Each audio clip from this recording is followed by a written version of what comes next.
Hi viewers.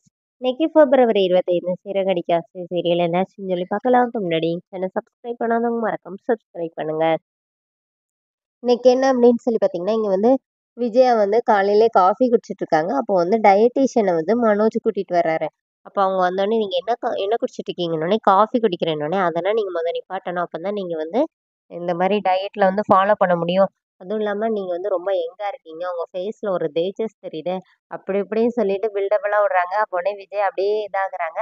பின்னாடி இருந்து முத்து எப்பவும் மாதிரி கமெண்ட் பண்ணிட்டே இருக்கிறாரு. அப்போனே அவங்க என்ன சொல்றாங்கன்னா, இந்த மாதிரி இருக்கிறவங்களுக்கு எந்த நோயுமே இருக்காது.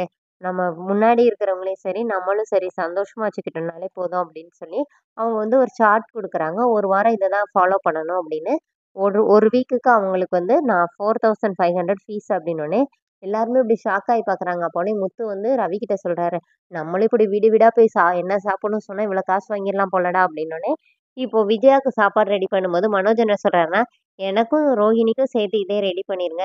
நானும் அவங்க கூட அம்மா கூட வந்து நானும் டயட்ல இருக்க போறேன்னோனே" இப்ப மீனா ஓடி போய் அவங்க கிட்ட என்ன கேட்குறாங்கன்னா, இந்த மாரி நீங்க வந்து ஒரு நாளைக்கு சமைக்கிறதுக்கு எவ்வளோ வாங்குவீங்கன்னோனே, "இல்லங்க நாங்க அப்படின்னா வாங்குறதில்ல" அப்படின்னு சொல்லிட்டு, "ஆனா நாங்க ஆள் கூட அனுப்புவோம். ரூ. 300 கேட்பாங்க" அப்படின்னோனே, இப்ப மீனா உள்ள வந்து, அ அதே மாரி "என்ன நீ விட்டா காசு கேட்ப போல" அப்படின்னு விஜயா கேட்குறாங்க.